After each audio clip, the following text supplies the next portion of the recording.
forest was a living thing, its breath a cold whisper that curled around my neck as I hauled myself up the steep incline of the Catskill Trail. My legs burned with each step, a fiery protest against the 4 miles we'd already conquered, every muscle screaming from the neglect of a winter spent indoors, far from the gym's sterile hum. My pack, heavy with camping gear, dug into my shoulders, the straps chafing through my sweat-soaked shirt. I paused to adjust them, yanking them tighter in a futile attempt to balance the load, the nylon biting deeper into my flesh. Beside me, Will stopped, his breathing steady where mine came in ragged gasps, his presence a quiet anchor in the wilderness's vastness. "You hanging in there, Ryan?" he asked, his voice low, almost swallowed by the rustle of leaves overhead. "Barely," I admitted, wiping a bead of sweat from my forehead with the back of my hand, the dampness clinging like a second skin in the humid May air. "Your brother picked one hell of a spot." 20 yards ahead, John and Carrie navigated the rocky path with a rhythm that spoke of familiarity, though I couldn't shake the feeling that something was off. John's hand rested on Carrie's back, guiding her over a fallen log with a tenderness that seemed at odds with the rugged terrain, a gesture more suited to a quiet city park than this untamed expanse. For a fleeting moment, Will's face changed, a shadow of unease flickering across his features, his hazel eyes narrowing as he watched them. It was an emotion I couldn't place, something raw and unspoken, a crack in the facade of our carefree weekend escape. "Yeah," he said after a long pause, his tone flat, almost resigned. "He always does." The afternoon sun filtered through the canopy of ancient oaks and pines, casting dappled patterns of light on the dirt path beneath our boots, the golden flecks dancing like fireflies in the undergrowth. Somewhere to our right, a woodpecker hammered away, its rhythmic tapping echoing through the trees, a heartbeat that seemed to pulse with the forest itself. I'd known John Adams for 8 years, our friendship born in the chaos of a freshman dorm at Boston University, where we'd been paired by chance, a stroke of fate that tethered us through the years. After college, he'd moved to Albany for a marketing job, his ambition pulling him to New York's capital, while I settled in Boston, carving out a life in tech. The distance hadn't severed our bond.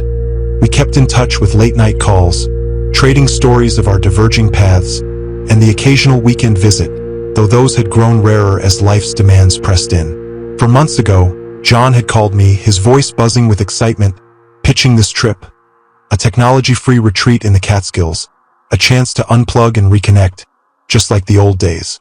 "Just us guys," he'd said, his enthusiasm infectious. But plans shift as they often do.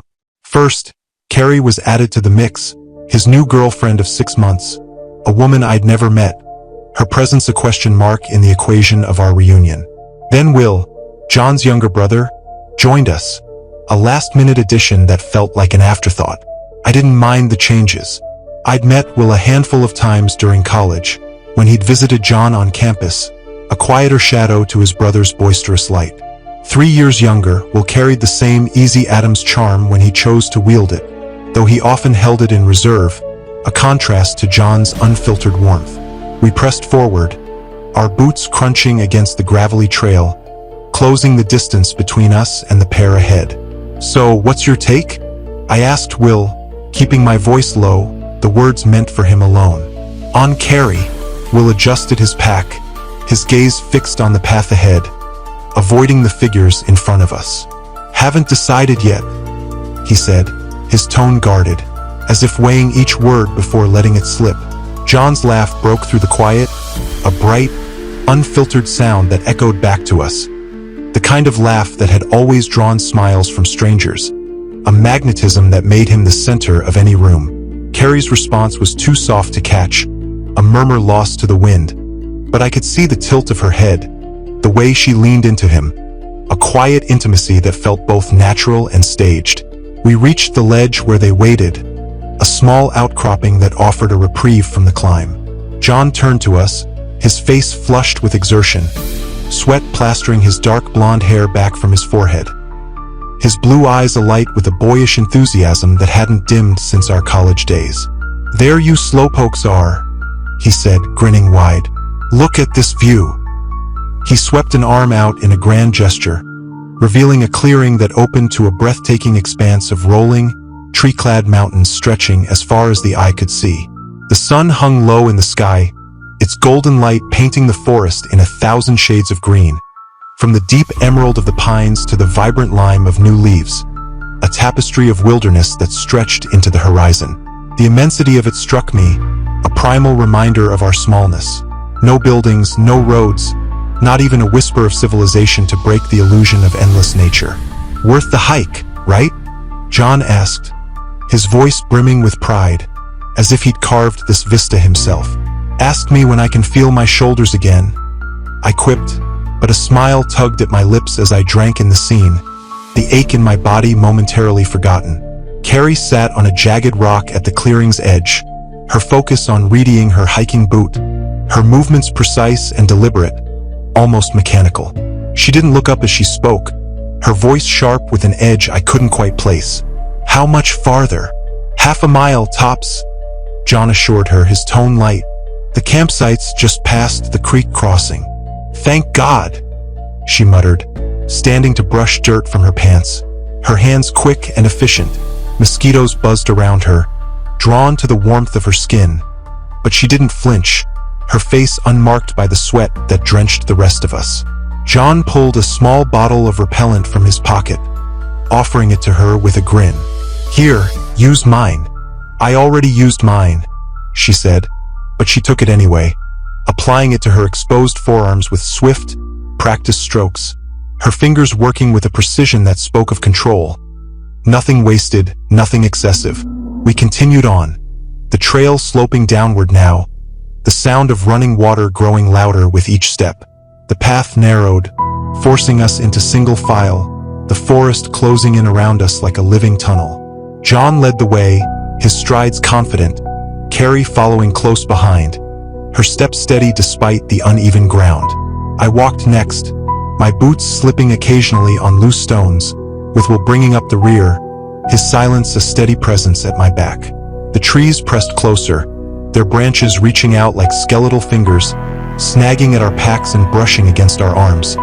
The air thick with the earthy scent of decomposing leaves and damp soil, a primal musk that filled my nostrils and grounded me in the moment. After 20 minutes, we pushed through a stand of birch trees, their white bark peeling in delicate curls, and there it was, Catskill Creek, a clear, shallow stream cutting across our path, maybe 15 feet wide.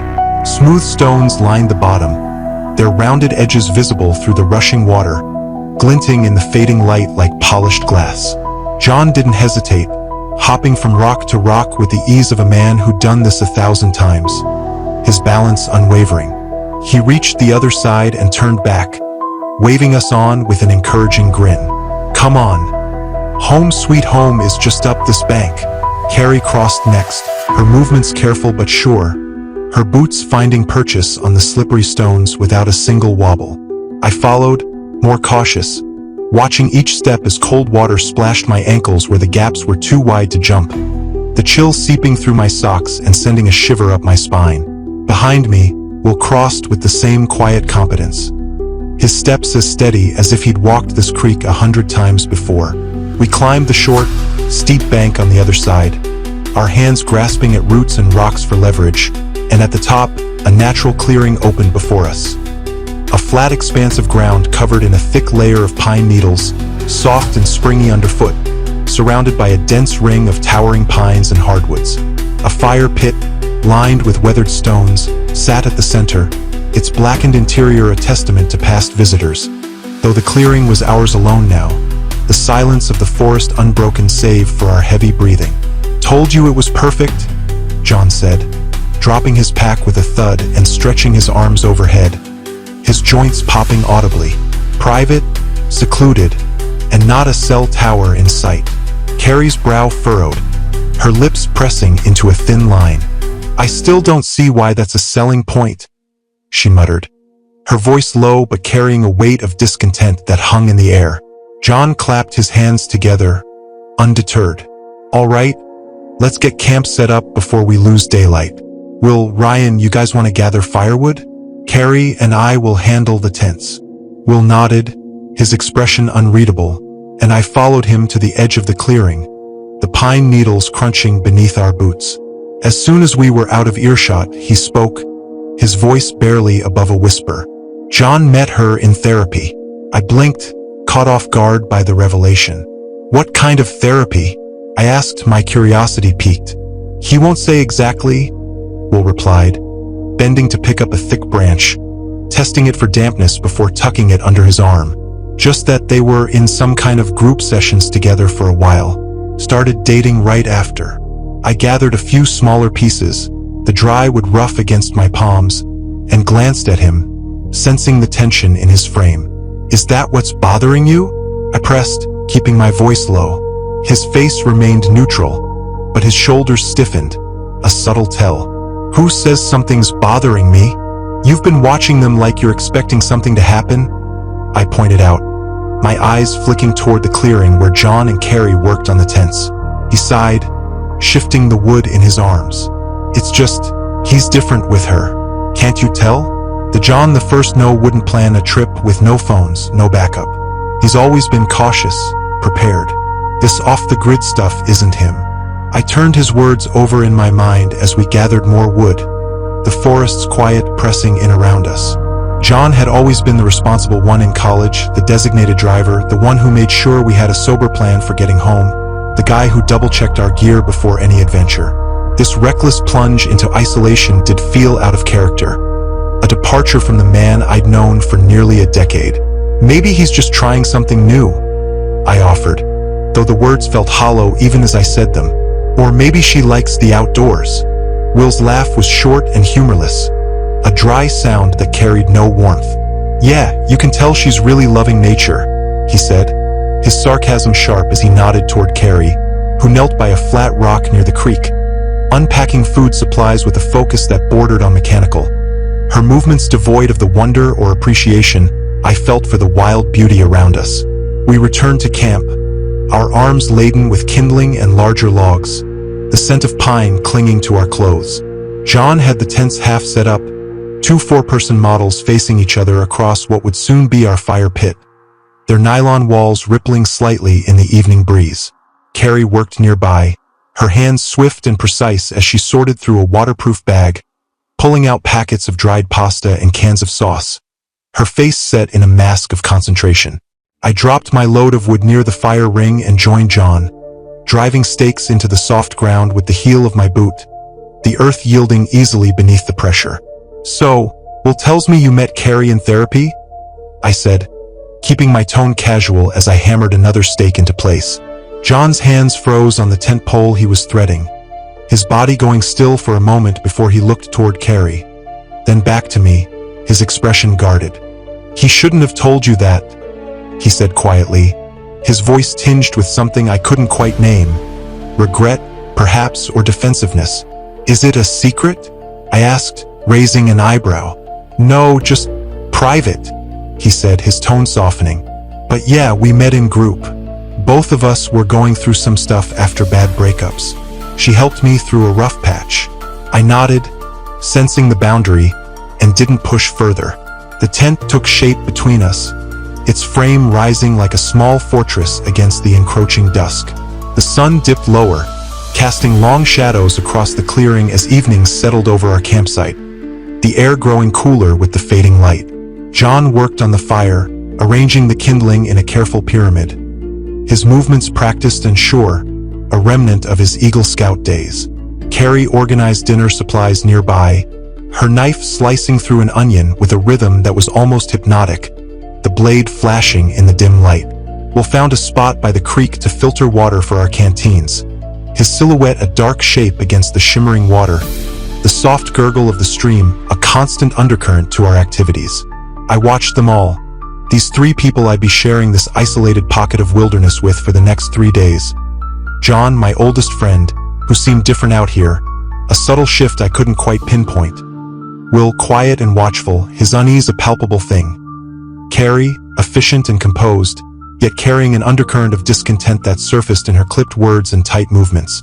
John announced the fire was ready as the flames caught, licking up through the kindling with a hungry crackle, casting a warm glow across the clearing. Just needs to build up, he said, crouching beside it. the heat painting his face in flickering oranges and reds.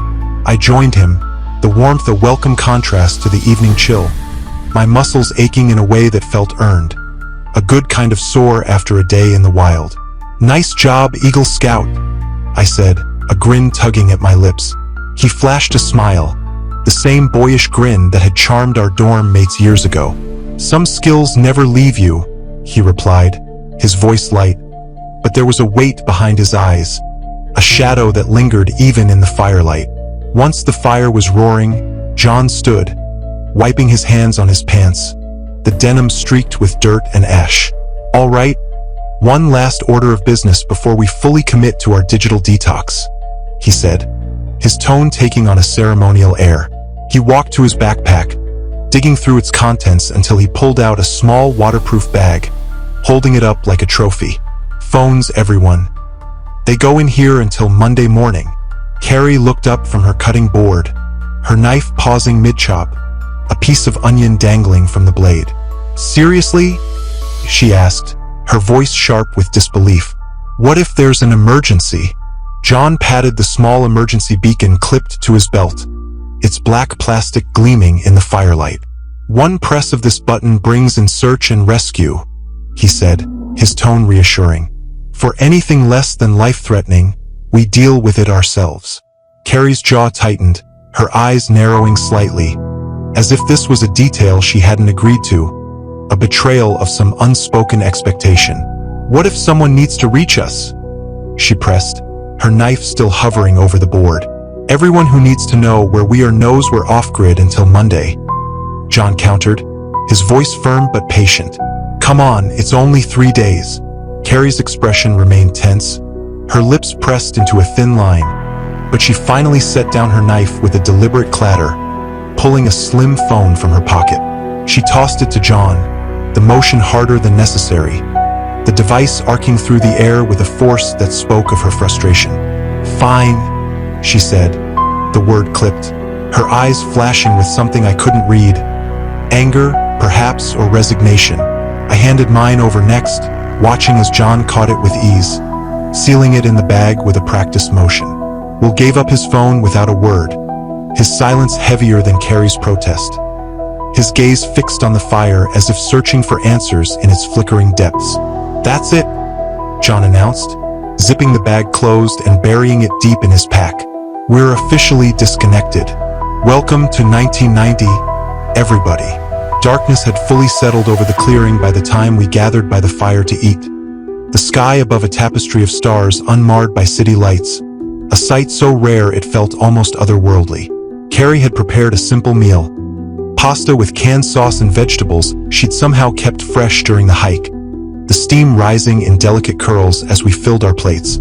The fire lit our faces in a warm glow, casting long shadows that danced across the ground, while John's headlamp, perched on a nearby rock, served as a makeshift lantern, its beam cutting through the darkness. We ate in near silence, the food tasting better than it had any right to after a day of exertion, each bite a small comfort against the growing chill. Around us, the forest came alive with night sounds, frogs croaking near the creek, an owl's soft hoot echoing in the distance, the rustle of small animals moving through the underbrush, their presence a reminder of the life that thrived beyond our small circle of light. I glanced at my companions, their faces illuminated by the fire's glow, each lost in their own thoughts. John seemed content, his eyes bright as he stole glances at Carrie, a soft smile playing on his lips, a man at ease in the wilderness he'd chosen. Will was quieter than usual, his gaze shifting between his brother and the dark woods beyond, his jaw tight with an unease that hadn't lifted since we'd set out. Carrie sat stiffly, her movements precise as she ate, her eyes darting from tree to tree, as if expecting something to emerge from the shadows, her earlier complaints replaced by a vigilance that set my nerves on edge. The temperature dropped further, the cold seeping through my jacket, forcing us to scoot closer to the fire, its warmth a lifeline against the night. I pulled my jacket tighter, my muscles aching from the day's hike, but it was a good kind of ache, the kind that came from being outdoors, unplugged from the demands of screens and schedules. This was a good idea, I said to no one in particular, my breath visible in the cooling air. a small cloud that mingled with the smoke rising from the fire. John nodded, poking at the flames with a stick, sending a shower of sparks spiraling into the night sky. "Told you," he said, his voice warm with satisfaction. Carrie remained silent, her face half in darkness, the firelight catching only the sharp angle of her cheekbone. Her fingers working at a loose thread on her sleeve, unraveling it with a slow, deliberate pull, as if dismantling something far greater than a piece of fabric. The fire popped and hissed as John fed it another log, the fresh wood catching quickly, the flames flaring brighter for a moment before settling into a steady burn. Night had fully enveloped our campsite, the darkness pressing in around us, held at bay only by the fire's glow, the temperature dropping enough that my breath mixed with the smoke in small, ghostly wisps. We'd finished our meal, the pasta sitting warm in my stomach, a small comfort against the hard ground beneath me, my sleeping pad offering little cushion against the roots and stones. My muscles ached in a way that felt both foreign and familiar, a reminder of the day's exertion. But the exhaustion was grounding, a tether to the present moment. No emails to check, no calls to return, just the fire, the food, and a sky full of stars that glittered like diamonds against the black. John rubbed his hands together, a mischievous glint in his eyes, the same look I'd seen countless times in our college dorm when he'd gathered a crowd for one of his stories. "Who's up for stories?" he asked, his voice carrying a playful challenge.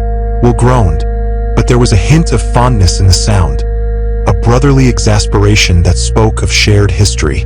"Seriously, we're not 15 anymore," he said, his tone half-hearted, as if he knew resistance was futile. "Tradition is tradition," John insisted, his grin widening. "Can't have a proper camping trip without ghost stories." Carrie pulled her knees up to her chest, wrapping her arms around them, her posture defensive, the firelight illuminating one side of her face while the other remained in shadow. A stark contrast that made her look like a figure from a painting, half real, half dream. "Let me guess," she said, her voice dry. "You were the kind of kid who made everyone at sleepovers play with a Ouija board." "Guilty," John admitted, his grin unapologetic, and he shifted position, leaning forward so the firelight cast his face in a mask of orange light and black shadow, a natural stage for the tale he was about to weave.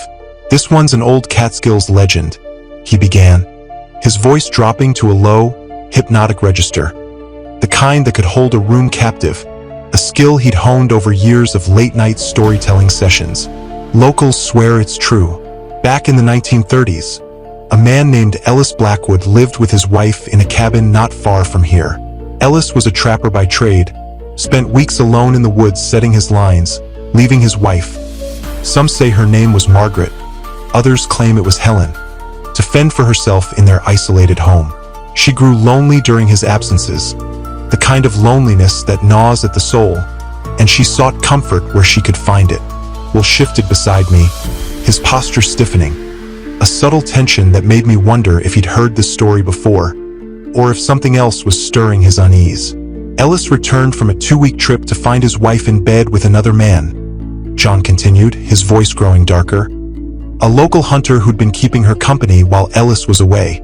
Ellis said nothing, just watched through the window as the lover dressed and left, his silhouette disappearing into the night.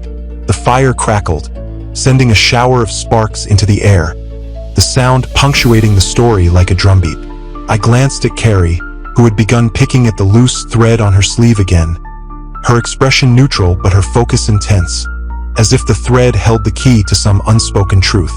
Ellis waited for his wife to fall asleep before entering the house. John went on, his voice a low growl now, each word deliberate.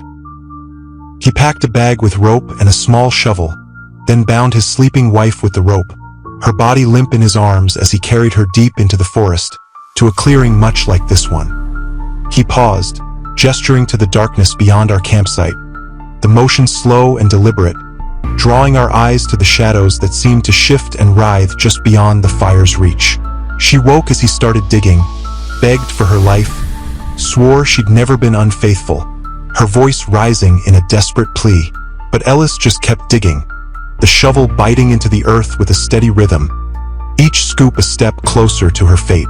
Will's eyes were fixed on his brother's face, his expression far too serious for a mere campfire tale, an intensity that made my stomach twist with unease. When the hole was deep enough, Ellis placed his wife inside, John said, his voice barely above a whisper now, forcing us to lean in, hanging on his every word. She was still pleading when he started to cover her with dirt, throwing shovel after shovel until her cries were muffled, then silent, swallowed by the earth. Carrie's fingers had stopped working at the thread, her knuckles white where she gripped her arms around her knees, her breath shallow, as if the story had reached into her and taken hold. Ellis returned to their cabin and told everyone his wife had run off with another man. John continued, his voice steady, unyielding. Most folks believed him. After all, they'd heard rumors about her loneliness. Ellis lived alone for nearly a year after that, his life a hollow shell of what it had been. John leaned back slightly, the firelight shifting across his face, casting new shadows that deepened the drama of his tale. Until one night, something scratched at his door. The wind picked up, rustling the trees around us, a low moan that seemed to echo the story's growing dread. A branch snapped somewhere in the darkness, sharp and sudden, and I couldn't help but flinch, my heart jumping in my chest. Ellis opened the door to find nothing but night air and forest, John said, his voice slow, deliberate. This happened 3 nights in a row, scratching at the door, but no one there when he checked. On the 4th night, the scratching came from his bedroom window instead. He paused, reaching slowly into his pack, his movements deliberate, drawing out the tension. When Ellis pulled back the curtain, he saw his wife's face. Dirty, rotting, but definitely her. Her fingers were worn down to bone from digging through the dirt. In one bony hand, she held the knife Ellis had left at her grave. He pulled the knife from his pack, holding it up to the firelight, the rusted blade catching the glow, its pitted surface a testament to years of neglect, the wooden handle weathered and cracked. Carrie jolted back, her eyes wide with shock. "Jesus, John, where the hell did you get that?" she demanded, her voice sharp with alarm. Will's tone was equally harsh, his body tensing beside me. "Found it while setting up camp," John said, twirling the knife between his fingers with a casual ease that belied the story's weight, a grin tugging at his lips as if pleased with our reactions. It was half buried near that big pine at the edge of the clearing. I leaned forward, squinting to get a better look. The knife was old, that much was clear, its blade dulled by time and the elements. The wood splintered in places, as if it had been abandoned to the forest for decades. It could have been from the 1930s, though I was no expert, the weight of its history pressing against the moment. "You shouldn't pick up random knives in the woods," Will said, his voice tight, a warning laced through his words. "Relax," John replied, holding the knife closer to the fire, letting the shadows dance across its rusted surface, the flickering light giving it an almost alive quality. "It's just an old hunting knife someone lost. Adds authenticity to the story, don't you think?" He set the knife down beside him, his grin widening as he continued. "Anyway, Ellis's wife drove the knife into his heart, then dragged his body into the forest. They say she buried him in the same grave he dug for her. Neither of them was ever found." He looked around at our faces, gauging our reactions, his storyteller's instinct searching for the impact of his words. Hikers in these parts still report seeing a dirt-covered woman wandering through the trees at night.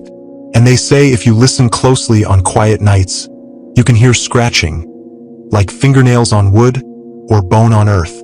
John leaned back, his expression one of smug satisfaction, clearly pleased with the effect his story had wrought.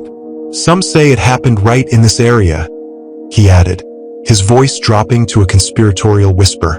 "That's why this campsite is always empty, no matter the season. Locals know to avoid it." I swallowed, my throat dry, the weight of his words settling over me like a shroud. "Then how did you find it?"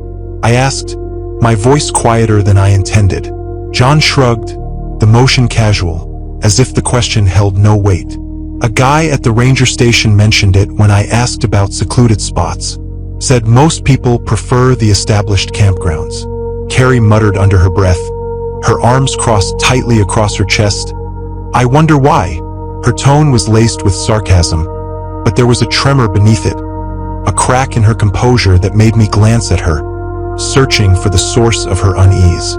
"It's just a story," John said, reaching over to touch her knee, his voice softening, a reassurance meant to bridge the gap between them.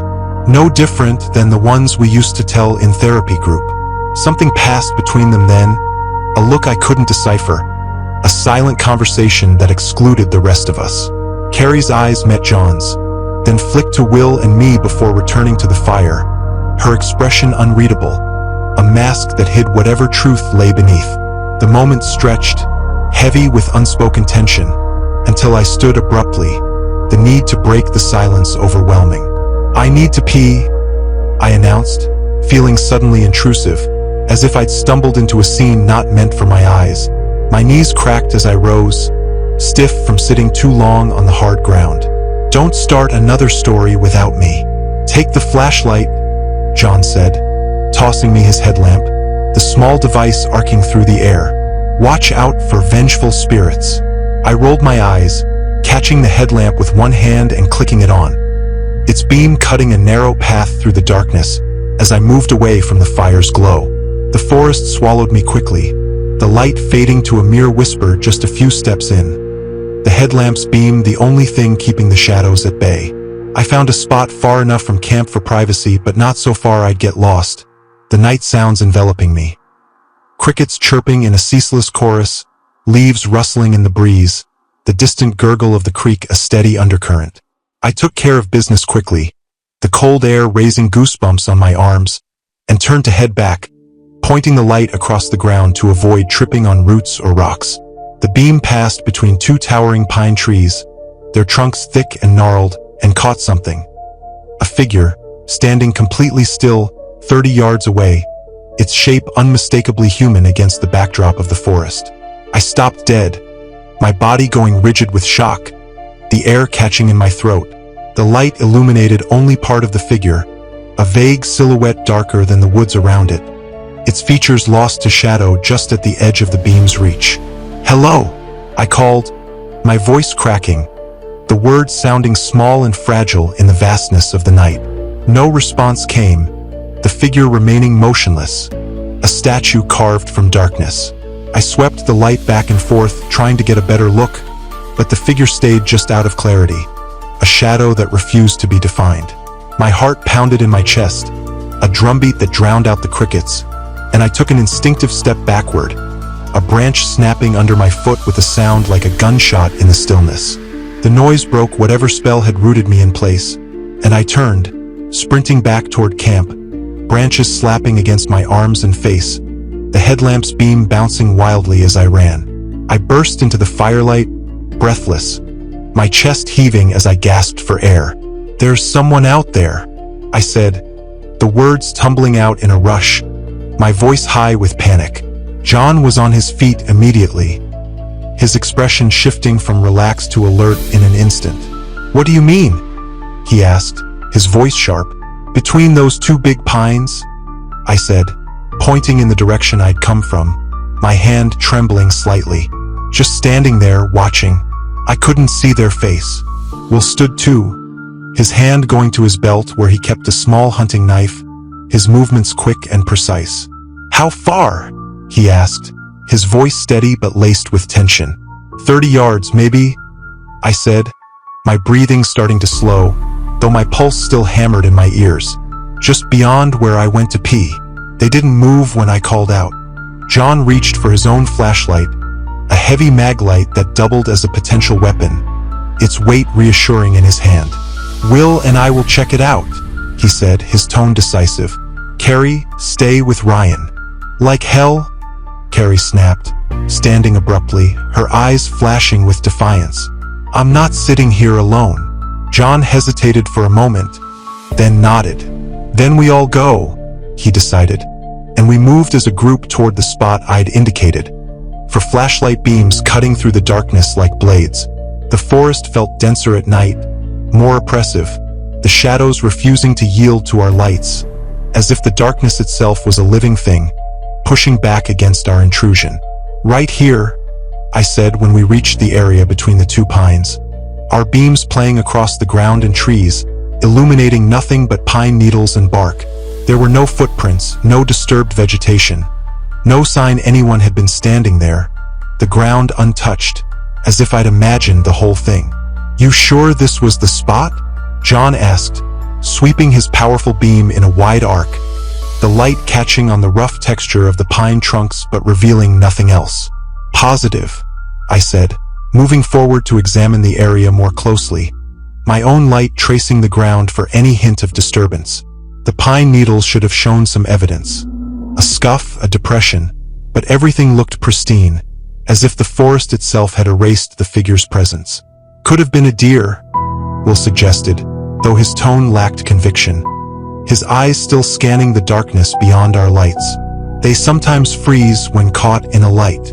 "It wasn't a deer," I insisted, my voice firm, the memory of the figure's human shape too vivid to dismiss. "It was person-shaped, standing upright." John clapped me on the shoulder, his grip firm but reassuring. "Might be the stories getting to you, buddy," he said, his tone light, though there was a trace of concern in his eyes. "Playing tricks on your eyes."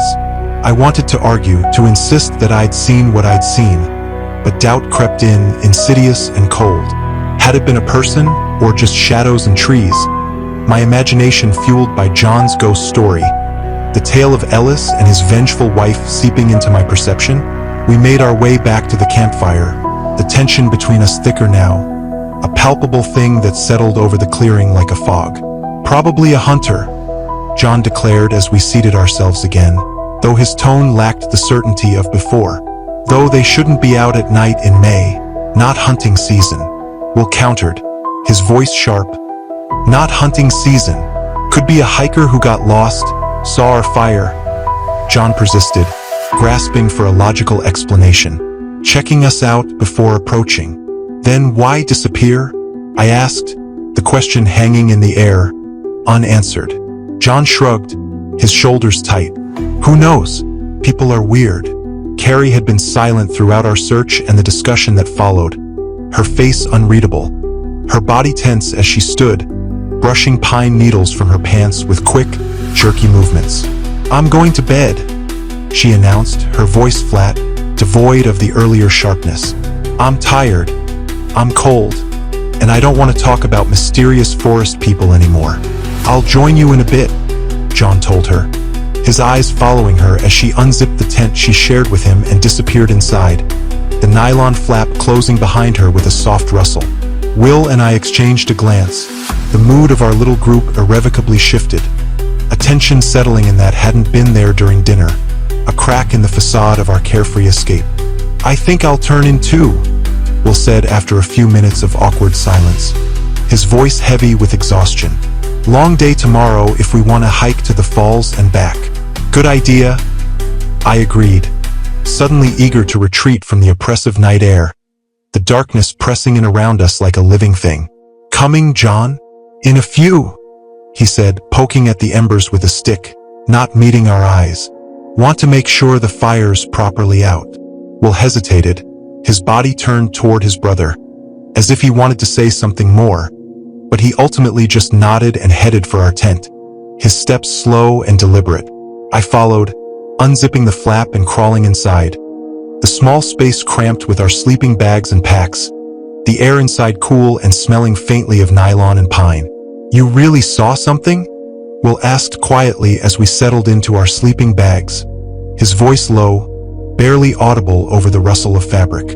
"I think so," I admitted, the uncertainty creeping into my words now, the memory of the figure blurring at the edges. "But now I'm not sure." He was silent for a moment, his breathing steady in the darkness. "John told that same story last time we went camping 2 years ago," he said finally, his voice thoughtful. "Different mountains, no knife." I turned to look at him, though in the darkness of the tent, I could only make out his silhouette, a vague shape against the nylon wall. "Why is that significant?" I asked, my curiosity piqued. "Just interesting that he'd tell it again," Will said, his tone unreadable. "And the knife?" I pressed, thinking of the rusted blade, its sudden appearance in John's story. You think he planted it for the story? Maybe, Will said, his voice holding a note I couldn't quite identify. Not quite concern, not quite suspicion, but something in the murky territory between. Seems like something he'd do. I nodded, though he couldn't see it, and tried to get comfortable on the thin sleeping pad. The ground beneath me hard and unyielding, small rocks pressing into my back through the fabric. Outside, the fire hissed as John presumably poured water on the remaining embers, the sound sharp in the stillness of the night. I heard him moving around camp, his footsteps soft but deliberate, then the sound of his tent zipper, a slow pull that marked his retreat. I was nearly asleep, my body heavy with exhaustion, when the voices started, low at first, then growing heated, their words indistinct but their tones clear through the thin nylon of their tent. Not what you promised, I caught Carrie saying, her voice tighter than I'd heard it before, a sharp edge that cut through the night. John's response was too quiet to make out, but it had a calming quality, a soothing cadence meant to diffuse her anger. Care about your stupid tradition, Carrie snapped, her words clearer now, followed by John's murmured reply. Should have said something before. Their voices dropped lower, and I strained to hear, curiosity overriding my sense that I shouldn't be eavesdropping. The thin walls of the tent offering little privacy.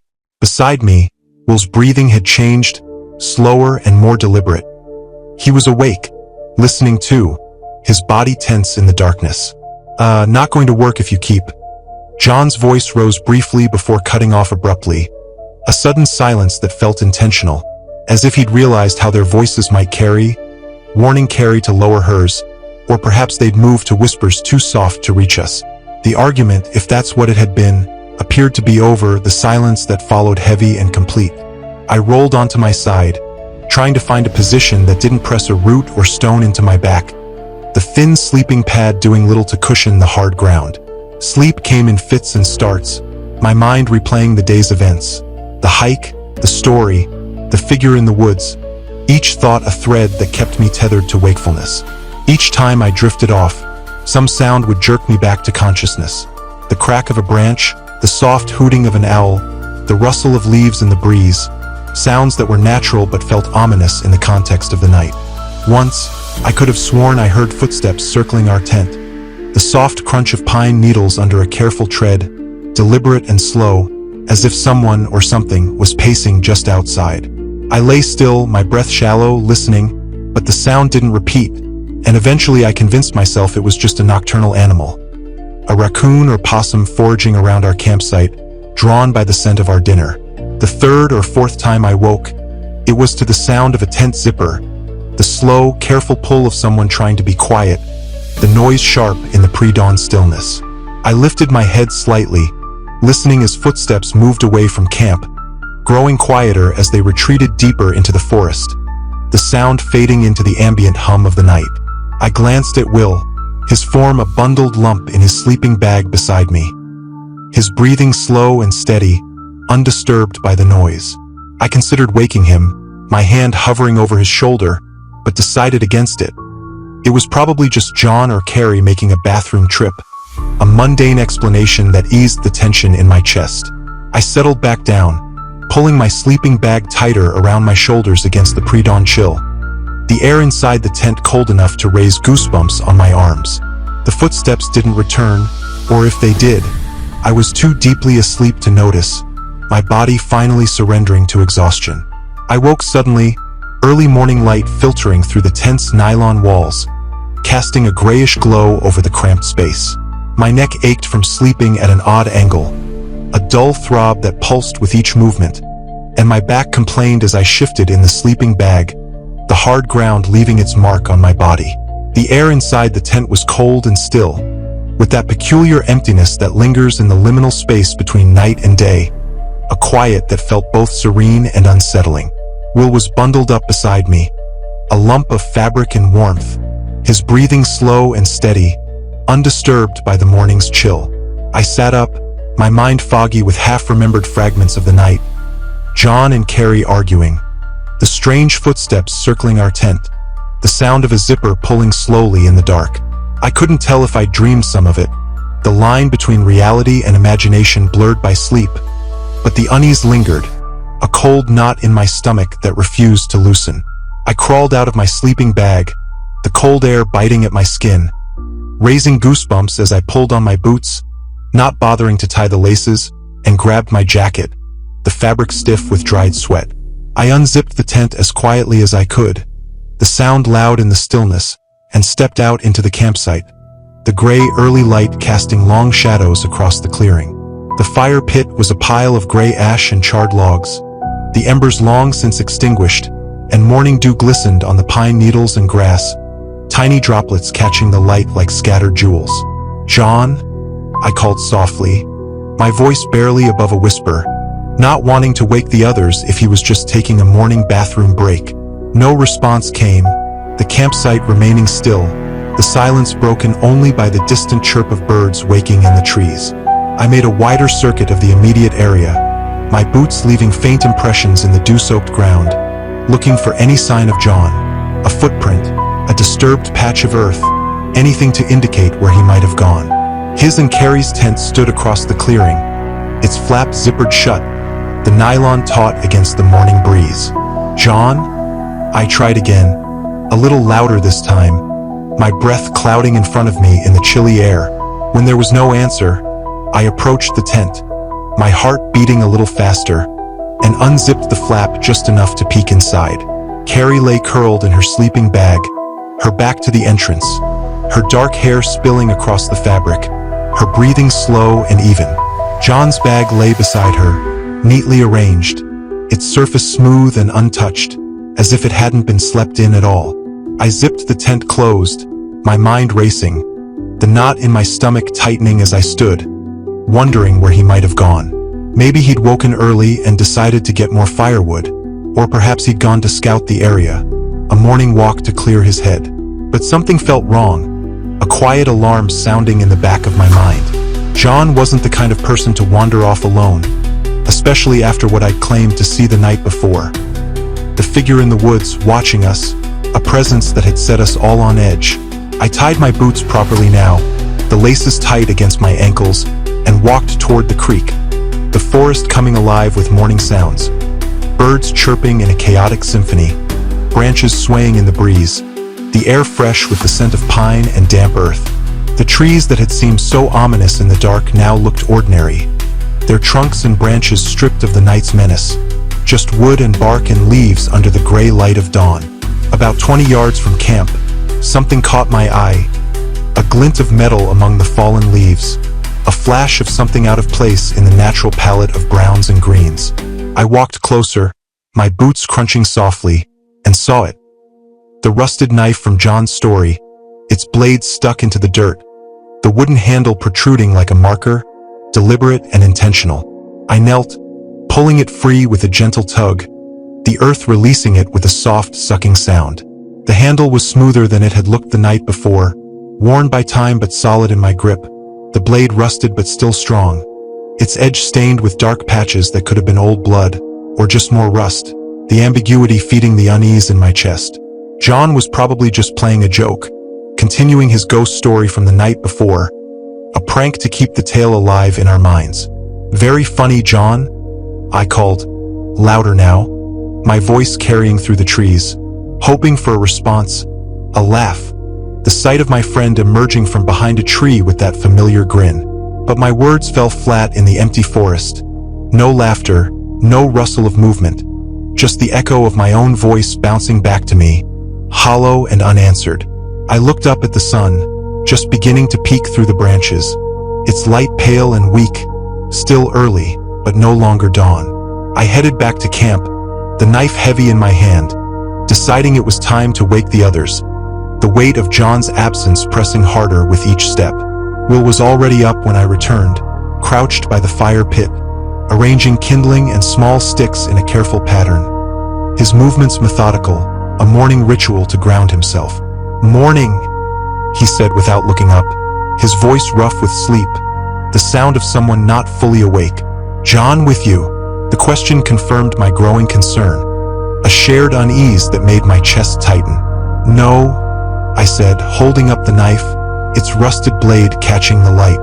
I thought maybe he went for water or something, but I found this stuck in the ground over by the creek.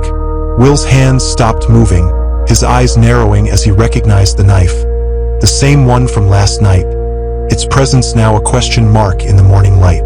I think he's playing some kind of game, I said, trying to inject a note of levity into my voice, though it sounded forced even to my own ears.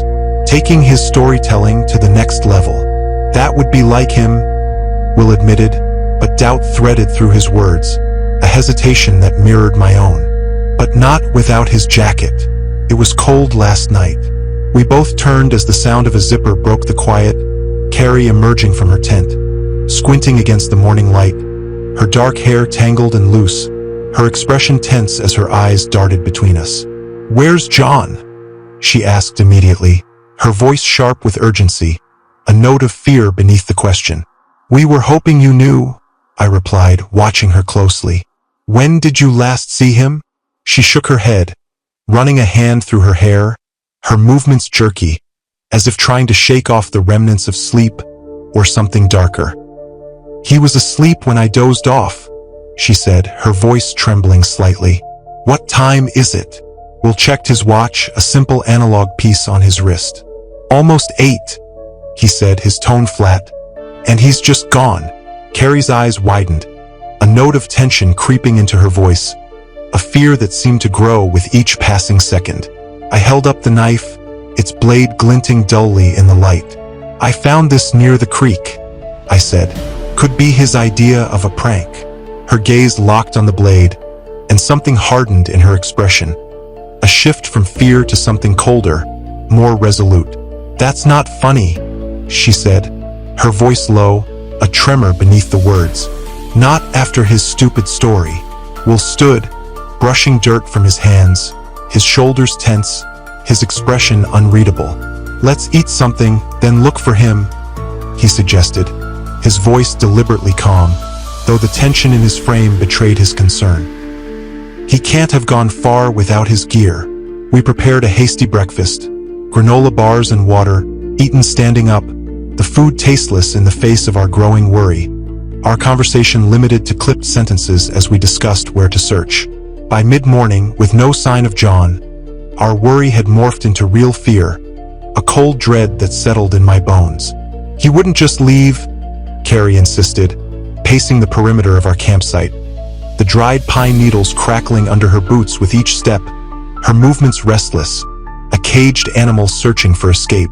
She didn't finish the thought, and neither Will nor I pressed her, the weight of her unspoken words hanging heavy in the air. "We should split up," Will finally decided, his voice firm despite the uncertainty in his eyes.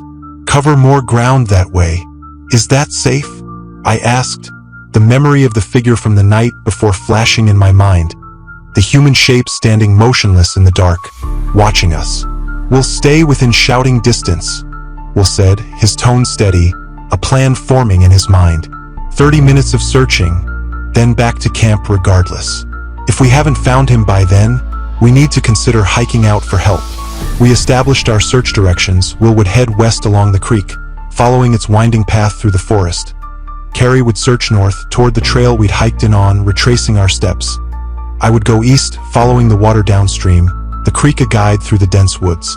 We synchronized our watches, the small act a tether to normalcy, and agreed to call out periodically, a way to track each other's positions in the vastness of the forest.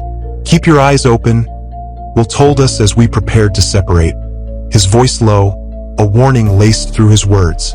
"For John, and anything unusual."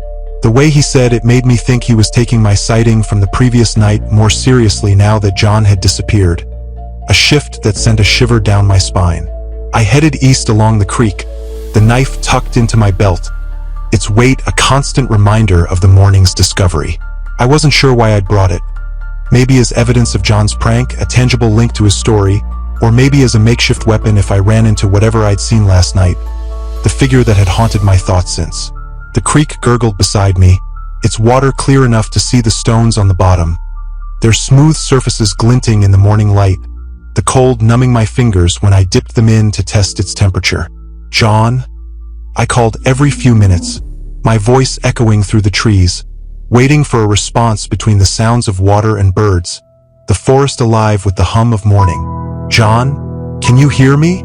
I'd walked about 10 minutes when the creek curved south, opening into a small pool, the trees thinning slightly to create a natural clearing where sunlight filtered through the branches, casting spotty patterns on the fallen leaves and mossy rocks. I was about to call John's name again when I saw him. Not John, but a man, standing between two large pines at the edge of the clearing. His presence so sudden it stole the breath from my lungs. He was gaunt, his frame almost skeletal, dressed in old hiking clothes that hung off his body, the fabric faded and torn, too big for his emaciated form.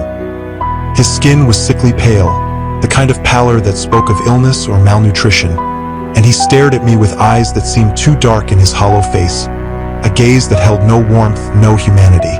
I froze, my body rooted to the spot, the memory of last night's figure rushing back. Was this the same person, the watcher in the woods? "Hello?" I called, surprised at how steady my voice sounded, though my heart pounded in my chest. "I'm looking for my friend. Have you seen anyone else out here?" The man didn't speak, didn't move, just stared, his silence a weight that pressed against me, heavy and oppressive. I took a tentative step forward, my boots crunching on dead leaves, the sound loud in the stillness. "My friend went missing from our campsite," I said, my voice a little louder now, hoping to break through his silence. "John Adams, tall guy, blonde hair. Have you seen him?" Still nothing, the man's expression unchanging, his dark eyes unblinking. Then, slowly, he raised one arm, pointing deeper into the forest, away from the creek, his faded jacket sleeve sliding up to reveal a wrist so thin I could see the bones beneath his skin, a skeletal frame that sent a chill through me. "He went that way?" I asked, moving closer, the leaves crunching louder under my boots. "Is he okay?" The man remained silent, his arm steady, pointing towards something beyond the trees, his gaze never leaving mine. The clearing grew unnaturally quiet, the birds falling silent, the creek's gurgle fading to a whisper, as if the forest itself held its breath. I could hear my own breathing, shallow and quick, the only sound in the stillness. When I was about 10 yards away, I looked down to avoid tripping over a fallen branch, the wood gnarled and slick with moss. When I looked up again, the man was gone, vanished as if he'd never been there, the space between the pines empty, the forest unchanged. I stopped, my breath catching in my throat, and turned in a slow circle, searching for any sign of him. "Hello? Where did you go?" I called, my voice echoing back to me, unanswered. There were no footsteps, no rustle of leaves, no trace of movement in the trees.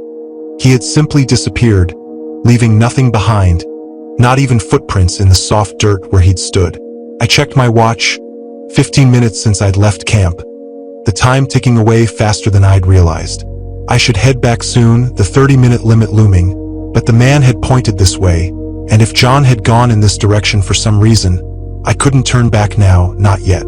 I hesitated, then decided to keep going, just 5 more minutes, the direction he'd indicated pulling me forward like a magnet. The ground grew rougher as I moved away from the creek, the terrain shifting from flat to uneven, the pine trees giving way to a mix of hardwoods, oaks and maples, their branches thicker, their roots protruding from the earth like gnarled fingers. Bushes snagged at my clothes, their thorns scratching my hands, leaving faint red lines on my skin, the forest growing denser with each step. The ground sloped upward, forcing me to step carefully over roots and loose rocks, my boots slipping occasionally on the damp earth, the incline testing my already weary legs. "John?" I called, pushing through a tangle of saplings, their thin branches whipping back as I passed, the sound sharp in the quiet. My voice sounded flat, as if the air itself swallowed the sound, the forest absorbing it without echo, a void that felt alive, watching.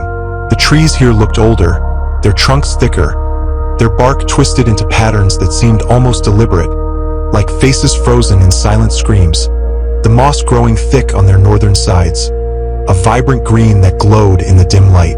The canopy above blocked out most of the sun, casting the forest floor in a greenish twilight, the shadows long and deep, pooling in the hollows between roots. I couldn't hear Will or Carrie calling anymore, their voices lost to the distance, the forest swallowing all sound but my own breathing, which came faster now, a ragged rhythm that matched the growing panic in my chest. I checked my watch again, and a jolt of fear shot through me. 35 minutes had passed, 5 minutes past our agreed time, the realization hitting me like a physical blow. I was late getting back to camp, the plan we'd set now broken, my absence a potential alarm for the others. I turned to head back, but the forest had changed, the path I'd taken no longer clear, the trees and bushes all looking the same, a labyrinth of green and brown that offered no landmarks, no guidance. Panic clawed at my throat, my breath coming in short gasps as I fumbled for my compass, the small device a lifeline in the chaos. I could at least go west to find the creek, then follow it back to camp, a simple plan to anchor me.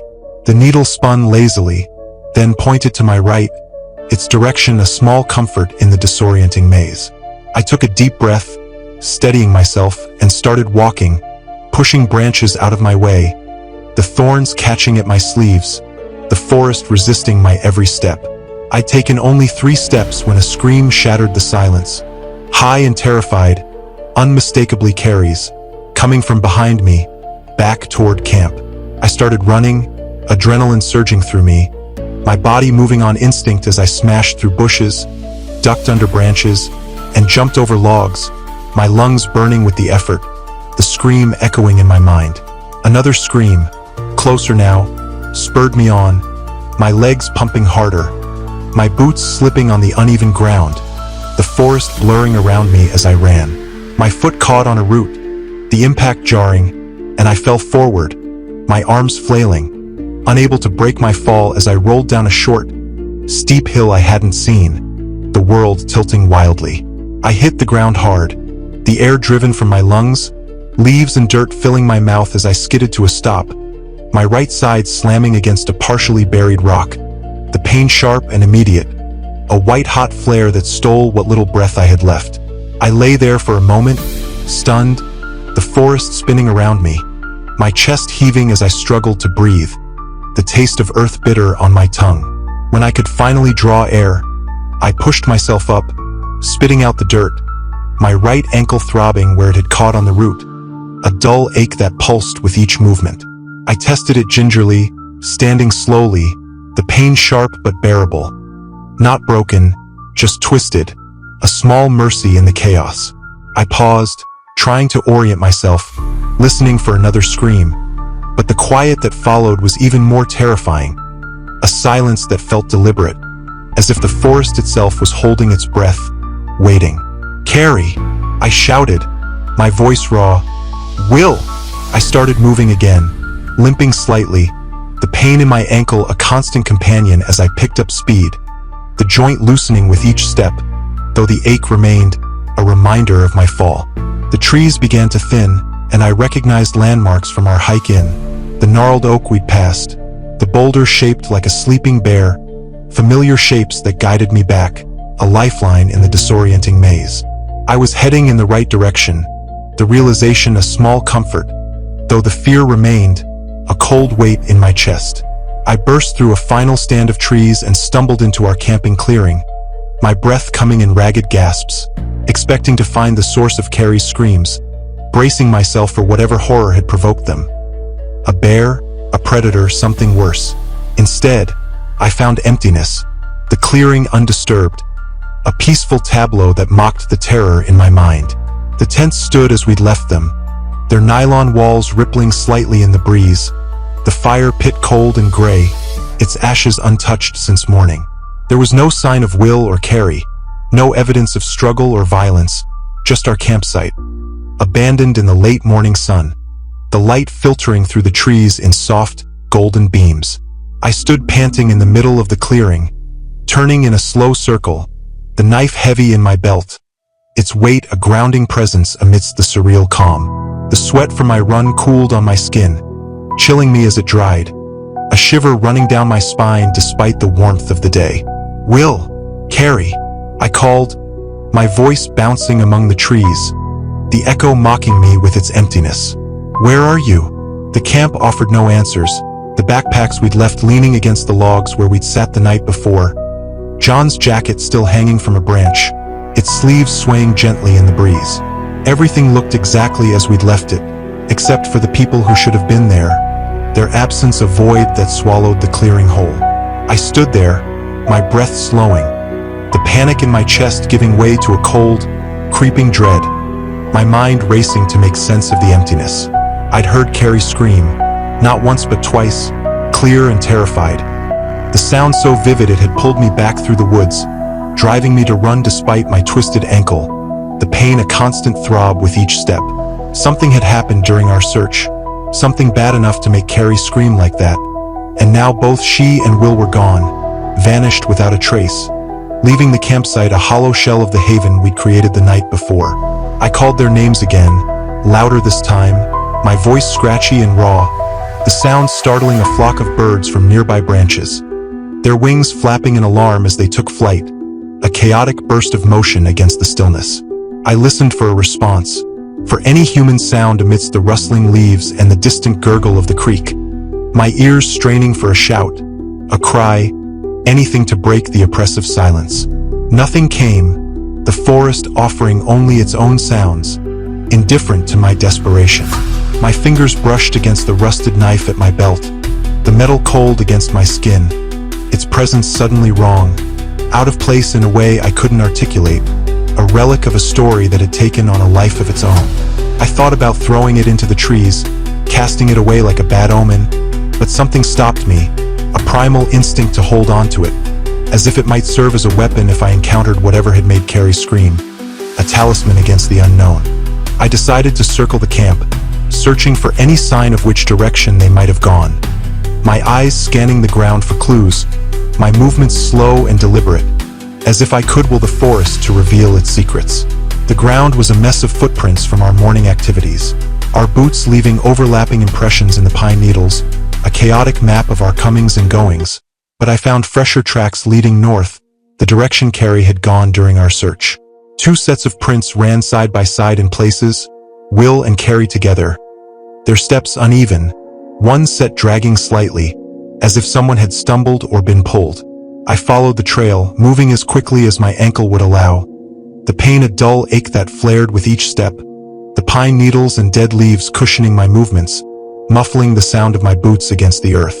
The forest grew thicker as I moved away from the campsite, the trees overhead blocking out most of the sun, casting the ground in shadow except for occasional patches where light broke through, illuminating the undergrowth in golden pools. The air smelled of damp earth and pine sap, a familiar scent that now carried an undercurrent of something else, something metallic and wrong, a faint tang that made my stomach churn. Though I couldn't place it, couldn't be sure it wasn't my imagination, the fear playing tricks on my senses. The tracks disappeared where the ground hardened, the soft earth giving way to a rocky outcrop, leaving me with nothing to follow, the trail vanishing as abruptly as it had appeared. I paused, listening, turning slowly, my ankle throbbing with each shift of my weight, the pain a constant reminder of my fall, a tether to the reality of my body amidst the surreal unfolding of the day. A sound broke the forest's silence, soft and rhythmic, almost like an animal, but I recognized it immediately as human. Someone crying, the sound broken by ragged breaths, a quiet despair that cut through the stillness. I moved carefully toward the sound, pushing through a tangle of low-hanging branches, their leaves brushing against my face, catching in my hair, the forest resisting my every step. The crying grew louder as I approached, the sobs punctuated by shuddering gasps, the sound coming from beyond a large granite boulder that protruded from the forest floor, its surface rough and speckled with pale lichen and moss, a natural barrier that hid the source of the sound. I came up from the side, keeping my steps as quiet as possible, my breath shallow, my heart pounding in my chest as I peered around the boulder's edge. Carrie sat behind the rock, her knees pulled up to her chest, her face buried in her arms, her shoulders shaking with each sob, her body curled into itself as if trying to disappear. She hadn't noticed me yet, her green jacket dark with what looked like mud across one sleeve and shoulder, the fabric streaked with dirt, her hair loose and messy, fallen from its usual ponytail, strands sticking to her tear-streaked face. "Carrie," I said softly, keeping my voice low, trying not to startle her, the word barely above a whisper. She jerked upright, her eyes wide and red-rimmed, her face streaked with tears and dirt, fear flashing across her features before recognition set in. A wave of relief that softened her expression, though the terror lingered in her gaze. She scrambled to her feet, nearly falling in her haste, and threw herself against me, her fingers digging into my jacket like talons, her body trembling against mine, her breath coming in shuddering gasps that shook her frame. I steadied her, my hands awkward on her shoulders, unsure how to handle this sudden physical contact. The intensity of her fear a tangible thing that pressed against me, heavy and overwhelming.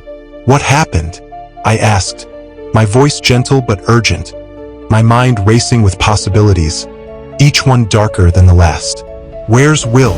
She pulled back just enough to look up at me, her eyes wild, her face pale beneath the streaks of dirt, the terror in her expression raw and unfiltered. "I saw it happen," she whispered, her voice cracking, the words barely audible. "Someone killed John." The words hit me like a physical blow, a punch to the gut that drove the air from my lungs, my mind refusing to process them at first, the concept too foreign, too impossible to grasp. I felt sick, a wave of nausea rising in my throat, my stomach churning as I struggled to make sense of what she was saying. "What do you mean, killed?" I asked, the questions tumbling out in a rush, my voice rising despite my effort to stay calm. "Who? Where?" Carrie's fingers tightened on my arms, her nails digging into the fabric of my jacket, her eyes looking past me, vacant, as if seeing something I couldn't. "A man," she said, her voice hollow, a whisper that carried the weight of her fear. I couldn't see his face. "He had a knife." She broke down again, her words dissolving into sobs, her body shaking as she clung to me, her tears soaking into my jacket. John was just standing there, looking at something on the ground. The man came up behind him. I tried to shout, to warn him, but no sound would come out. I stood there, frozen, my brain refusing to accept what she was telling me. The image of John, my friend, my constant through the years, lying dead in the forest, murdered, an impossibility that clawed at my mind, tearing at the fabric of reality. "Where did this happen?" I asked, my voice trembling now, the words feeling obscene as they left my lips. "Where's?" I couldn't finish the question, the word too heavy, too final. "Where's the body?" "Over there," she said, waving vaguely toward the east, her hand trembling, her eyes unfocused, as if the memory was too much to bear. I ran. I just ran. I couldn't help him. Fresh tears spilled down her cheeks, her voice breaking on the last words, a raw admission of guilt that hung between us, heavy and unyielding. "Will was looking for me," she continued, her voice steadier now, though the fear remained, a constant undercurrent. "He found me maybe 20 minutes ago. He went to find you." I looked back toward camp, my mind racing, the pieces of the morning refusing to fit together. "He's not there," I said, my voice tight with worry. "The camp was empty when I got back." Carrie's eyes widened, a new wave of fear washing over her, her breath hitching in her chest. "Then where is he?" she asked, her voice rising, a note of panic breaking through. "You think that man found him too?" The thought sent a jolt of terror through me. The idea of Will facing the same fate as John, alone in the woods with a killer, a nightmare I couldn't let myself dwell on. "We need to get back to camp," I said, my voice firm despite the fear clawing at my insides. "Will might return there looking for us." I helped Carrie to her feet, her body leaning heavily against me, her legs unsteady, her sobs coming in waves, a cycle of grief and fear that seemed to have no end. The journey back took longer than it should have, Carrie stumbling with every step, her movements sluggish, as if the weight of what she'd seen had drained her of strength, her body on the verge of collapse. I held her up as best I could, my own ankle throbbing with each step, the pain a constant companion, a reminder of my own vulnerability in the face of the forest's indifference. The woods felt thicker around us, the branches catching at our clothes, roots rising from the earth to trip us, the forest resisting our every move, as if trying to keep us from returning, to trap us in its depths. Twice I had to stop and check my compass, the needle steady now, a small comfort as I confirmed we were heading the right way, though the forest seemed to shift around us, the trees and paths unfamiliar, as if we were walking through a different part of the woods entirely, a mirror image of the place we'd known. Finally, the trees thinned, and our campsite appeared ahead. A sight that brought a wave of relief so intense I nearly stumbled, the familiar clearing a lifeline in the chaos. Will was there, walking the perimeter of the camp, his shoulders tight with tension, his head turning as he scanned the forest around him, his movements restless, a man on the edge. "Will?" I called, my voice hoarse, the sound carrying across the clearing. He turned toward us, his expression shifting in rapid succession, worry, relief, then anger as he saw Carrie, her disheveled state a stark contrast to the composed woman we'd known the day before. He hurried over, reaching for her, his hands hovering as if unsure whether to comfort or confront. "Where have you been?" he demanded, his voice sharp, the fear beneath it raw and unfiltered. "I've been looking everywhere." He stopped abruptly, his eyes taking in her condition. The mud on her jacket, the tear-streaked face, the trembling hands. A picture of trauma that silenced his anger, replacing it with concern. "What happened? Are you hurt?" Carrie shook her head, fresh tears spilling down her cheeks, her voice breaking as she spoke. "John," she managed, the word a sob, a single syllable that carried the weight of her grief. I filled in the gaps, relaying what Carrie had told me, my voice steady despite the storm inside me, the words feeling foreign as I spoke them. John's murder, the man with the knife, Carrie's flight, her hiding, Will's search for her, the pieces of a nightmare I couldn't fully grasp. Will's face drained of color as I spoke, his jaw clenching, his fingers curling into fists at his sides, his grief a tangible thing that filled the space between us. "Where?" he demanded when I finished, his voice thick with emotion, a brother's desperation breaking through. "Where did this happen?" "East of here," I said, gesturing vaguely, my mind still reeling from Carrie's words. "That's where she—" "It was him," Carrie interrupted, her voice suddenly hard and brittle, cutting through my words like a blade. Her eyes were fixed on my waist, her expression shifting from grief to something darker, more accusing, a transformation that sent a chill through me. I followed her gaze to the rusted knife still tucked in my belt, its presence forgotten in the shock of her story, the blade a silent witness to the morning's horrors.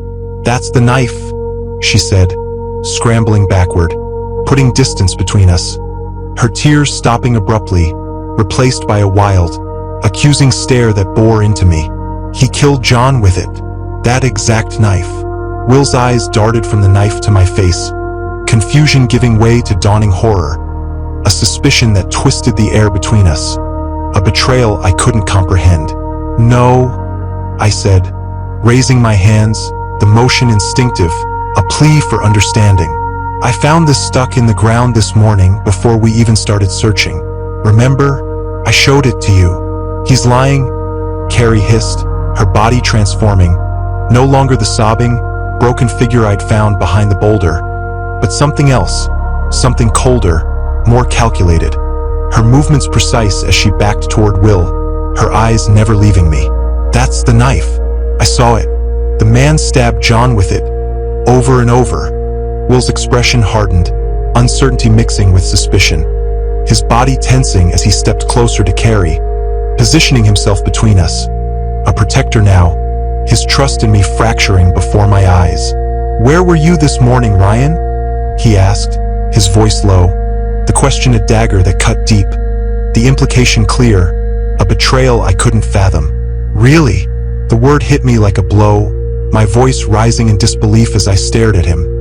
The man who'd known me almost as long as John had, the man who'd seen me at my best and worst, now looking at me as if I were a stranger, a monster. "I told you, I found the knife by the creek, then went looking for John. I saw a strange man in the woods who pointed me deeper into the forest. When I heard Carrie scream, I ran back here.